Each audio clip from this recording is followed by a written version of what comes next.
Bank of इंडियामधून काढलेली 6,70,000 रुपयांची रोकड अज्ञातांनी लंपास केली। त्यामुळे पेठ वडगावमध्ये एकच खळबळ उडाली आहे।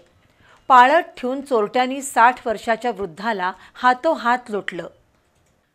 हातकणंगले तालुक्यातील सावर्डे इथले 60 वर्षांचे रामचंद्र तुकाराम लुगडे यांचा हॉटेलचा व्यवसाय आहे। त्यांनी मिंचे इथल्या आदर्श सहकारी पतसंस्थेतून 8 लाख रुपयांचं कर्ज घेतलं होतं।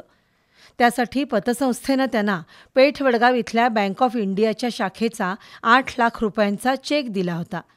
आज दुपारी 1:30च्या दरम्यान रामचंद्र लुगडे पेठ वडगावमधील बँक ऑफ इंडिया शाखेत आले। त्यांनी 8 लाखपैकी 1,30,000 रुपये आपल्या मुलाच्या खात्यावर वर्ग केले आणि उर्वरित 6,70,000 रुपयांची रोकड एका पिशवीत ठेवली।